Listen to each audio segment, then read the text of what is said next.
इस वीडियो में हम बात करने जा रहे हैं कि ईयरफोन्स या ईयरबड्स या हेडफोन्स के इस्तेमाल से कैसे हमारे कानों को नुकसान होता है। इस नुकसान से बचने के लिए हमें कैसे सही तरीके से उसे इस्तेमाल करना चाहिए।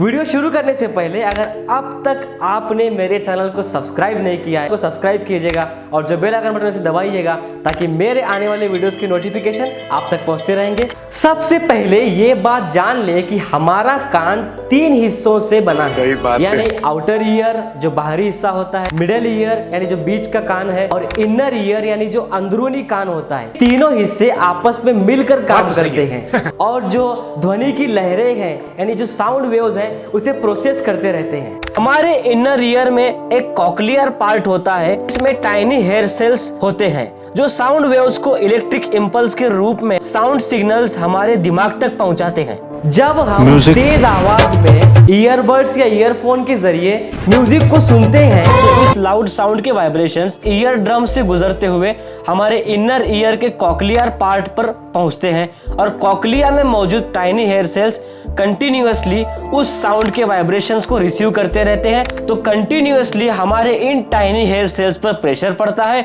और वो डैमेज हो जाते हैं और टाइनी सेल्स की डैमेज होने की वजह से साउंड की सिग्नल्स हमारे ब्रेन तक नहीं पहुंचते और हम बहरे हो जाते हैं। झूठ बोल रहा है। रुको जरा, सब्र करो। फैक्ट ये है कि हमारे टाइनी हेयर सेल्स अगर एक बार डैमेज हो जाए तो उनका रीजनरेशन नहीं होता, यानी उनका रिपेयर नहीं होता। ये सब जानने के बाद अगर आपका सवाल है कि क्या ईयरबड और ईयरफोन के इस्तेमाल से हम हमेशा के लिए बहरे हो सकते हैं, तो जवाब है बिल्कुल हो सकते हैं। ये जो डैमेज है वो परमानेंट और इरिवर्सिबल टाइप का डैमेज है और इसीलिए इसका कोई इलाज नहीं और जब तक हमें इसका पता चलता है तब तक बहुत देर हो चुकी है। सही बात है। इसीलिए हमेशा के लिए हमारा बहरा होना पक्का हो जाता है। उसको मद्देनजर रखते हुए WHO के रिसर्च के अनुसार 2050 तक जो है पूरे दुनिया में जो है 250 करोड़ से ज्यादा लोग बहरे हो सकते हैं ईयरबड्स या ईयरफोन इस्तेमाल करने की वजह से। और इन दिनों तो इतना बढ़ रहा है कि अमेरिका जैसे देश में हर अक्टूबर मंथ को NPYHM करार दिया गया है, यानी national protect your hearing month मनाया जा रहा है। ये जो बहरा होना है ये परमानेंट हियरिंग लॉस है, इसकी क्या लिमिटेशंस है, ये कितनी तेज आवाज सुनने पर होता है, तो आइए जानते हैं। ध्वनि की तीव्रता को डेसिबल में नापा जाता है और नॉर्मली हमारे कान 70 डेसिबल तक की आवाजें बिना किसी दिक्कत के आसानी से सुन सकते हैं। लेकिन मुश्किलें या दिक्कतें तब पैदा होती हैं जब आप 85 डेसिबल से ज्यादा आवाज को सुनते हैं। जैसे जैसे डेसिबल्स बढ़ते हैं वैसे वैसे सेफ लिसनिंग कम होता जाता है। लगभग सभी संगीतों की म्यूजिक की आवाज हमारे डिवाइस या मोबाइल पर 60% या 75 से 80% डेसिबल तक होती है।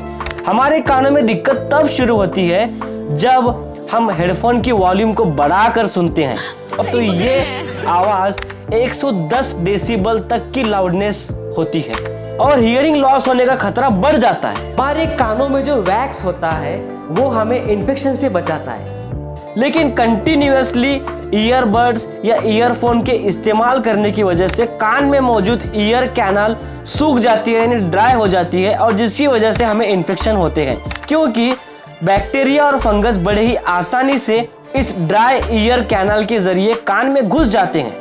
लाउड म्यूजिक के साथ हेडफोन्स या ईयरफोन के इस्तेमाल से हमें कान का एक और इन्फेक्शन होता है जिसे ओटाइटिस एक्सटर्ना कहते हैं, जिसमें हमारा ईयर कैनाल लाल पड़ जाता है, उसमें सूजन आती है और हमें बहुत तेज दर्द कानों में होता है। इसमें टिनाइटिस भी होता है। इसमें होता यह है कि बिना किसी बाहरी शोर के हमें आवाजें सुनाई देती हैं। तो क्या ये सब चीजें जानने के बाद हमें हेडफोन इस्तेमाल करना बंद करना चाहिए? जवाब है बिल्कुल नहीं। तो आइए देखते हैं कि बिना हमारे कानों को नुकसान पहुंचाए कैसे हम ईयरबड्स, ईयरफोन या हेडफोन का इस्तेमाल कर सकते हैं। नंबर 1, आमतौर पर देखा जाए तो सभी टाइप्स को जो है हेडफोन्स कहा जाता है। बात तो सही है। लेकिन ईयरबड या ईयरफोन की जगह ओवर द ईयर हेडफोन्स यानी जो कान के बाहर लगे होते हैं ऐसे हेडफोन्स का इस्तेमाल करें। ईयरफोन्स कान के अंदर लगाए जाते हैं और कान के अंदर लगाने के कारण ये कान के पर्दे के नजदीक चले जाते हैं और जिसकी वजह से इनसे आने वाली आवाज 6 से 9% ज्यादा डेसिबल से सुनाई देती है। नंबर 2, देखा जाए तो नॉइस कैंसलेशन हेडफोन्स ज्यादा अच्छे होते हैं जो बाहरी शोर को जो है ब्लॉक करते हैं, क्योंकि ईयरफोन्स या ईयरबड्स बाहरी आवाजों को ठीक से ब्लॉक भी नहीं कर पाते, जिसकी वजह से अक्सर लोग वॉल्यूम को बढ़ाते हैं। नॉइस कैंसलेशन हेडफोन बाहर के शोर को ब्लॉक भी करते हैं और आप कम वॉल्यूम पर भी सुन सकते हैं। नंबर 3, अपने मोबाइल या डिवाइस पे इक्विलाइजर का प्रयोग करें और सिर्फ कुछ ही फ्रीक्वेंसीज को बढ़ाएं, इससे भी सेफ लिसनिंग होती है। नंबर 4, अपने मोबाइल फोन या डिवाइस पे बेस्ट स्टेरियो इफेक्ट लेने के तरीके अपनाएं, जिससे वॉल्यूम बढ़ाने की जरूरत ही नहीं पड़ेगी। नंबर 5, अपने डिवाइस में सेट मैक्सिमम वॉल्यूम की सेफ लिमिट तय करें या सेट करें। आपके हेडफोन की आवाज इतनी रहे कि आपके डिवाइस की आवाज आसपास सुनाई ना दे और आपको आसपास की आवाजों का पता लगता रहे। नंबर 6, कुछ लोग तो ऐसे होते हैं जो गाना सुनते सुनते म्यूजिक सुनते सुनते सो जाते हैं। ये बहुत रिस्की होता है। देखा जाए तो म्यूजिक ऑफ करने के लिए टाइमर लगाया जा सकता है। आईफोन और आईपैड में क्लॉक सेटिंग मौजूद होती है और एंड्रॉइड में आपको प्ले स्टोर से टाइमर ऐप डाउनलोड करना पड़ता है। और अकेले हैं तो हेडफोन की जरूरत नहीं और इसीलिए अकेले हो तो हेडफोन इस्तेमाल ना करें। नंबर 7, अगर आपके हेडफोन्स के R और L यानी राइट और लेफ्ट मार्क हैं तो उन्हें उन्हीं कानों में लगाएं, इससे भी सेफ लिसनिंग होती है और आपके कानों को नुकसान नहीं होता। आपको ये वीडियो कैसा लगा कमेंट सेक्शन में जरूर बताएं। 4000 के मैं यहाँ पे नहीं खड़ा हूँ।